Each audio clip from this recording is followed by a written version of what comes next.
Okay, what we're going to do tonight is work through the 5th Dan syllabus.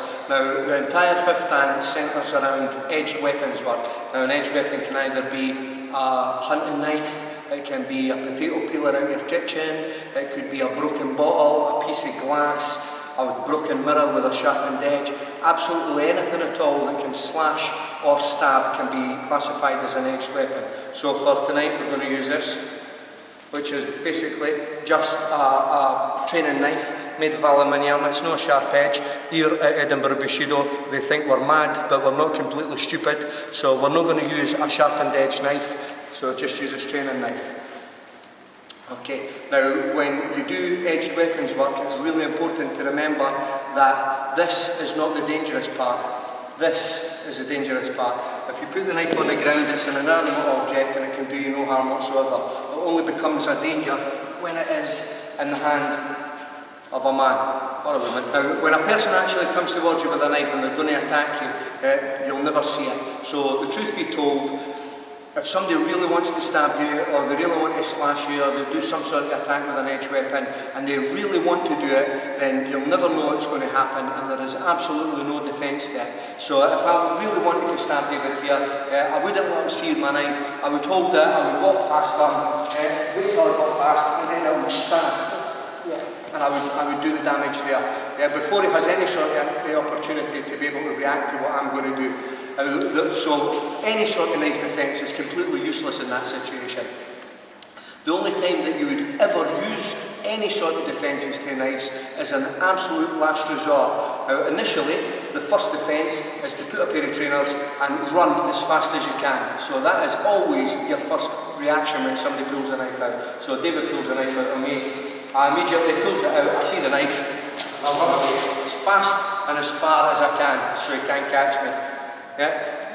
Your second reaction when somebody pulls a knife out is to talk them down, so using good body language, good distance, keeping a space between you, and try and talk them down so that they'll then put the knife away and walk away. So that's your second. Now the only time you're ever going to be able to, or the only time you'll ever even think about using a knife is when it's some idiot who really has absolutely no idea of knives at all. They'll be swinging it about in front of them and it's bravado. It's not something that they actually want to use. Again, if somebody wants to use a knife, you'll never see it, they'll just cut you. But if somebody's swinging the knife around in front of them, going to come ahead, I'm going to cut you, then 10 times out of 10 they really don't know what to do with the knife. So David doesn't know what to do with the knife, he's swinging it around. I know I've got some sort of chance. So again, my first result would still be run away as fast as I can. So the only time you would ever do any sort of defence is an absolute last ditch situation. You've run out of all options, you've nowhere to go, you can't run, you can't talk them down, you feel your life is in mortal danger, and this is the very last thing you're going to be able to do in order to save your life.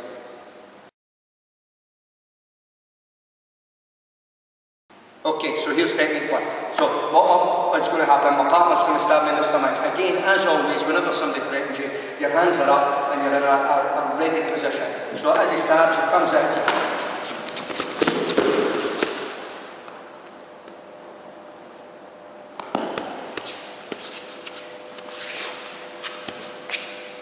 Okay, I'll explain what we've done.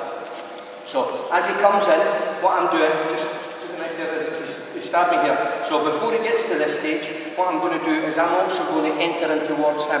And as I do, I bring this hand down on top of his forearm, really just to redirect this knife in the direction that is directed away from my stomach. And as I do, I hit him in the shoulder, right in the clavicle here, where the muscle separates between this part of the shoulder and this part of the shoulder. As soon as I do that, my hand comes up and locks his hand in here, in between the crook of my arm, so it comes up and over. Now I'm still not concentrating on the knife, it's of no concern to me whatsoever at the moment. I'm concentrating fully on the man. From here, my hand goes over the top of his shoulder, and I take a big turn and draw him down onto the ground, using the lock.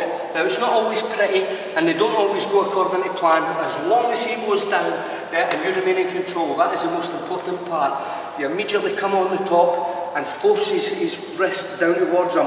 Hold that knife as tight as you can, David. Now even if he's holding that knife as tight as he can, I can still take the knife out from his hand using the back of the blade and do so nice and easily, and I end up in a position of control. I've got the knife, and that's the important thing. He's no longer in control or in a position to do me any damage.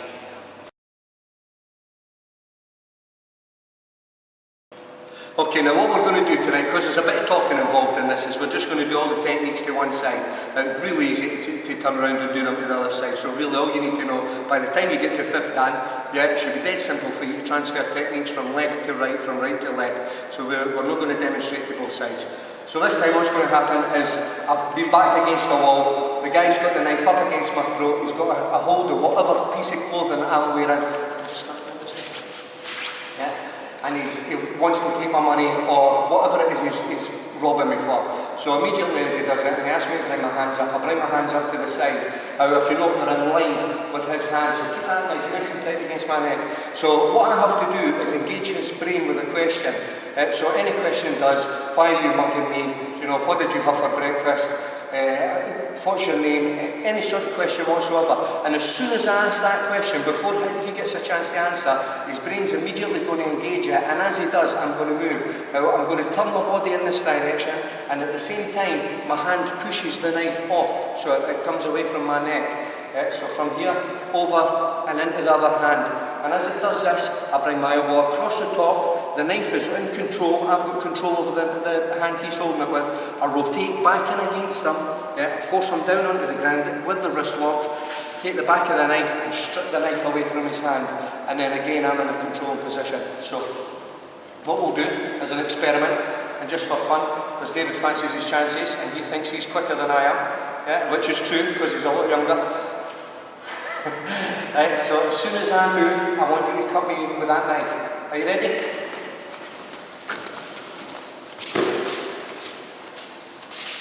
So before he gets a chance to move, I've already taken the knife off him. Okay.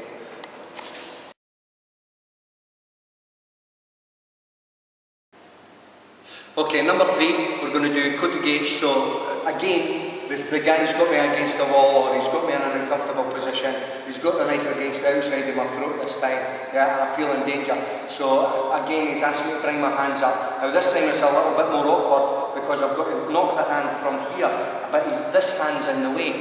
So from here I've got to hit in this direction and move this off my neck far enough to be able to catch a hold of his wrist with this hand, and be able to rotate the knife down in order to break his balance and take him down. So once again, what we'll do, I'll say to David, because he's sharpened up for the last technique, right? Whenever you're ready, I want you to cut me, right? I want you to draw that knife right down my throat as hard and fast as you can.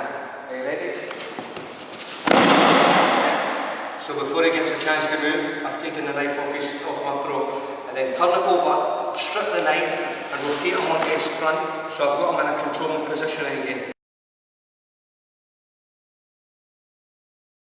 Okay, technique number 4. Now, as I said earlier, the only people who are ever going to attack you with a knife, or wave it in front of them, are idiots who really have no idea how to actually use a knife or how to do any real damage with a knife. So generally what they're going to want to do is wave it around, and if they get really brave, they might try and cut your face, slash you down. So it's generally much the same as a Saturday night special with a punch, with a big swing, because they're untrained and they're not really sure how to fight.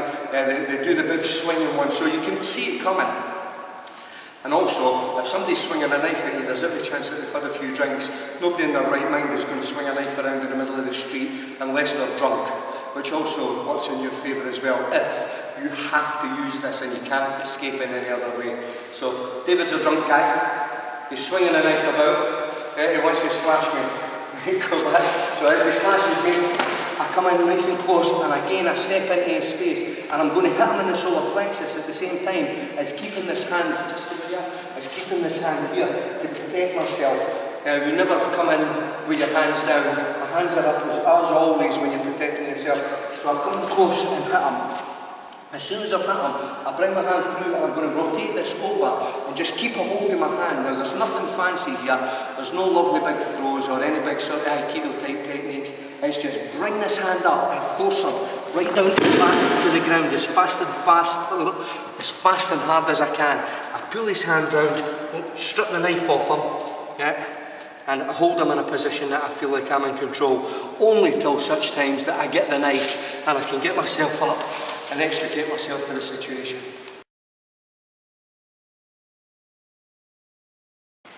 Right, okay, so once again, I'm facing this incredibly dangerous man. Look, smiling at him, dangerous. He's really dangerous, but he's got no idea how to use a knife. And thankfully, he's had 4 pints of Stella Artois because he's French. And so that is going to obviously work in my favour. See, he's smiling. The silent, smiling killer. So, whenever you're practicing these techniques, what you have to do is really mean the attacks. And because it's a training knife, it's super safe. He's not going to pierce me, and you know, if it bruises me or it you know, cracks a rib or something, then that's entirely my fault. But he should always try his hardest to stab me as hard as he can. Because if he doesn't do a flowery one, if he does a wee flowery one, yeah, and I go, oh yeah, and I look really good, yeah, that's not what we're looking for. I would rather a technique didn't look good, but was incredibly effective, as opposed to something that looks all flowery and pattery, and really is ineffective and ill prepares you for the real thing. So David is drunk and violent, and what he's going to do is stab me. So as he does, I'm just going to come in close to him again, and I'm going to block it, and I'm getting nice and close to him. So my options are from here, before I go into the lock and I bring his hand round, yeah, you can use whatever attack you want. And personally, because we're Scotsmen, we do jokdo, which consists of a lot of swearing and headbutts. So bang, I would stick the head in there, nice and quick, rotate the hand up and apply the lock. Now as soon as he's on his knee, using the back of the knife, I come up and strip the knife away against his thumb and forefinger, get myself away, and end up in a position whereby I've got the knife and I'm now out of danger and I can run.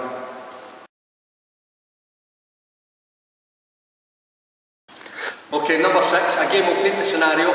This is, we're outside, this guy's drunk and he's swinging this knife wildly. As he comes and he's aggressive towards me, obviously my hands are up to protect myself as best I can. As he goes to slash, yeah, I move out of the way of it, and then immediately he comes back with a knife. So I step in close to him, take a hold of the wrist and elbow him right in the face. Yeah? So if we do that, so we're here, I'm protected, oh, boom! Elbow in the face. Immediately, as soon as I've elbowed him, I'm going to encircle his head, keep him up so his balance is broken, and drop. So what I'm doing in effect is his elbow goes against, just a little bit, so I've still got you. His elbow goes against the thigh, and as it does, I'm just going to force it down. So drop the knife. Yeah, so I've got him controlled there, and a nice drop. From here, you can again do any sort of finish you want. Elbows, get him away, pick up the knife, and get away from the situation as fast as possible. Okay, so this time is the last technique, technique number 7. Now, if you've looked at all the preceding videos and you've practiced all the arm drills, the blocking and striking techniques that are in there, this will come relatively simply, and all the explanations for what I'm going to do are already in the videos. So rather than jump to the end video to get the cool stuff, go back to the start and work your way through, and when you get back up to this point again, you'll understand exactly what's happening. Right, so this time David is incredibly violent. He's been drinking whiskey, not just Stella Artois. So what he wants to do is going to stab me right in the face. As he does, my hands are up, I'm going to carry him to the side as I step off the line. So nice and quick, David, you're there. I'm going to parry to the side, take a hold of this, I'm going to hit him with my forearm all around here. Bang, right up into the side of the back of the neck here. Take a hold of him, lift him up, and rotate this knife into him. Yeah? Hook up this leg and keep him in there nice and tight. So I've got him choked and I've got him strangled and I've got control over his knife hand. Now from here, what I've got to do is I've got to gain full control over him. So he's in an uncomfortable position. I've got him strangled, but I need him on his front, and I need to be able to escape from this position because my leg's locked into his arm now, and if I don't, I'm going to be in trouble. So I pull this arm back, pull him on his front, and use this hand to push this down and finish him with a punch. He's got the knife. That I'm off. And David, merci beaucoup. There we go. Knife defences in French.